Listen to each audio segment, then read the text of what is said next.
வணக்கம், நான் மதுவந்தி பேசுகிறேன். நான் இங்கே தமிழ்நாட்டிலேருந்து வந்திருக்கேன். வெஸ்ட் பெங்காலில் போய் கேம்பெயின் பண்ணேன். தமிழ்நாட்டில் எங்களுக்கு இப்போ தான் தேர்தல் முடிஞ்சுது. நான் ஏன் இங்கே நிற்கிறேன், இவங்க பக்கத்தில் ஏன் நான் இங்கே நின்றுட்டுருக்கேன் அப்படின்னு நீங்கள் யோசிக்கலாம். இவங்களுடைய வீடியோஸ் தான் என்னை இங்கே இழுத்துக்கிட்டு வந்து இங்கே நிற்க வச்சிருக்கு. மாதவி லதா ஒரு பெண் சிங்கம், ஹைதராபாத்ல பெரிய ஆளை எதிர்த்து நிக்கிறாங்க அப்படின்னு எல்லாரும் ஒரு பொருளைய கிளப்பிக்கிட்டு இருக்காங்க. ஆக்சுவலா பெரிய ஆள் இவங்க தான்.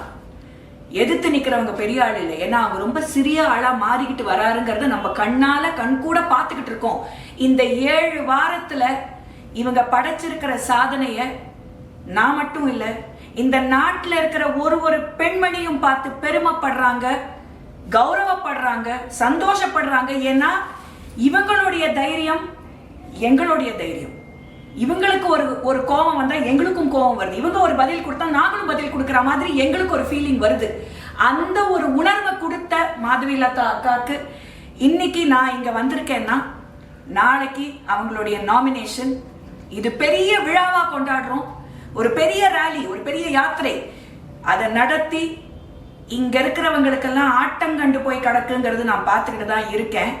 ஏன்னா இப்போ கொஞ்சம் வீடியோ கொடுக்கும்போது பயப்படுறாங்க, ஓட்டு கேட்டு வெளியே வராங்க. இத்தனை நாள் இது ஏன் ராஜ்யம், வந்து ஓட்டு போடு அப்படின்னு சொல்லிட்டு இருந்த காலங்கள் மாறி, ஐயா ஓட்டு போடுவீங்களா அப்படின்னு கேட்கிற காலம் வந்துருச்சு. அதனால இவங்க ஜெயிக்க போற காலம் ரொம்ப தூரம் இல்லை. இன்னொரு முக்கியமான விஷயம், நம்மளுடைய ஓட்டு மாதவி லதா அக்காக்கு நம்ம போட்டோம்னா அது யாருக்கு போய் சேருது? மாண்புமிகு பாரத பிரதமர் திரு நரேந்திர மோடி அவர்களுக்கு போய் சேருது. ஏன்னா 3வது முறையா அவரை பிரதமரா அங்க உக்காத்தி வச்சா மட்டும்தான் இந்த நாட்டில் இருக்கிற பெண்மணிகளாக கௌரவமா, கம்பீரமா, சந்தோஷமா, நிம்மதியா, சுகாதாரத்தோட வாழ முடியும். ஏன் நான் சுகாதாரத்தை பத்தி பேசுறேன்? ஸ்வச் பாரத் மோடிஜி நம்மளுக்கு கொடுத்தது. முத்ரா லோன்ஸ், அதனால பயனடைஞ்ச பெண்கள் முக்காவாசி பேர் தமிழ்நாட்டில இருந்து தான். இது எத்தனை பேருக்கு தெரியும்? தெரியாத மாதிரி ஸ்டிக்கரை ஒட்டி மறைச்சிருவாங்க, அது வேற விஷயம். அதுக்கு நான் இன்னொரு நாள் பேசுறேன். 3வது பேட்டி பச்சாவோ பேட்டி படாவோ, செல்வ மகள் திட்டம், எவ்வளவு விஷயங்கள் மோடிஜி பண்ணிருக்காரு. இது எல்லாத்தையும் விட ஒரு முத்தாய்ப்பு ட்ரிபிள் தலாக் அப்படிங்கிற அந்த ஒரு கொடூரமான ஒரு சட்டத்தையே ஒழிச்சது, நம்ம இஸ்லாமிய சகோதரிகளுக்காக ஒழிச்சது பாரத பிரதமர் நரேந்திர மோடி.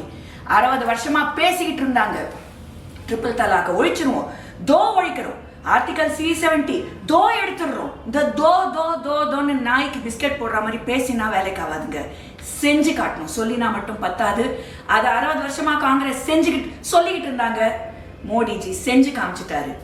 மோடிஜியோட பிரதிநிதி மாதவி லதா, அவங்களுக்கு நம்ம ஓட்டு போட்டோம்னா இங்க இருக்கிற இஸ்லாமிய சகோதரிகளுக்கு நான் சொல்றேன், உங்களுக்கும் 40 வருஷமா நடக்காத எல்லா முன்னேற்றங்களும் அவங்க செஞ்சு கொடுப்பாங்க. she will bridge the gap. ஏன்னா இங்க எங்களை பொறுத்த வரைக்கும் எல்லோரும் இந்தியர்கள், இந்திய சகோதரிகள். அது இஸ்லாமியர்களா இருக்கட்டும், இந்துக்களா இருக்கட்டும், கிறிஸ்துவர்களா இருக்கட்டும், ஜெயினர்களா இருக்கட்டும், அதை பத்தி எங்களுக்கு கவலை இல்லை. ஆனா அவங்களுக்கு நீங்க ஓட்டு போட்டீங்கன்னா அனைவருக்கும் உண்டான நல்ல திட்டங்களை இங்கேந்து கொண்டு போய் அங்க சொல்லி ஒரு அழகான ஒரு சேனல் ஒன்று கிரியேட் பண்ணி உங்களுக்கு நல்லது நடக்கிறதுக்கு 40 வருஷம் பார்த்துட்டீங்க. என்ன நல்லது நடந்தது? ஹைதராபாத் ஓல்ட் சிட்டி அதே மாதிரி தான் இருக்கு. நானும் பிறந்ததுலேருந்து வந்துகிட்டு இருக்கேன் ஹைதராபாத்துக்கு, ஒன்றும் மாறல. ஆனா இந்த தடவை ஒரு உற்சாகம், ஒரு உத்வேகம், ஒரு சந்தோஷம், ஒரு தெளிவு பிறந்திருக்கு என் மனசுல. ஏன்னா இவங்கள மாதிரி ஒரு பெண் சிங்கம், இவங்கள மாதிரி நம்ம தர்மத்துல தாங்க, சனாதன தர்மத்துல தாங்க சொல்லி இருக்கு, எல்லாத்தையும் அரவணைச்சு போகணும்னு சொல்லி கொடுக்கறதே நம்ம சனாதனம் தான். அப்படி அந்த சனாதனத்தை தலையிலேருந்து கால் வரைக்கும் உள்ளம் உருக கடைப்பிடிக்கிற ஒரு நபர் விட்டு கொடுத்துருவாங்களா? உங்களெல்லாம் விட்டு கொடுத்துருவாங்களா? அதனால மக்களே, மே 13ஆம் தேதி நீங்க போட போற இந்த ஒரு ஓட்டு ரொம்ப ரொம்ப முக்கியம்.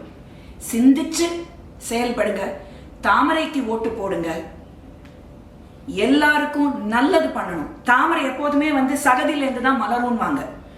40 வருஷம் சகதியில வாழ்ந்துட்டீங்க, இந்த சகதியிலேருந்து ஒரு தாமரையை மலர விடுங்களேன், ஓட்டு போடுங்க. எங்க அக்கா மாதவி லதாவை ஜெயிக்க வைங்க, பாராளுமன்றத்துக்கு போக வைங்க. உங்களுக்கு உண்டான எல்லா நலனையும் அவங்களுக்கு செய்ய வைக்கிறதுக்கு எல்லா வாய்ப்பையும் மக்களே நீங்க தான் கொடுக்கணும். இது ஒரு விரல் புரட்சி. உங்களால மட்டும்தான் இதை மாற்ற முடியும். வணக்கம். பாரத் மாதா கி ஜெய்.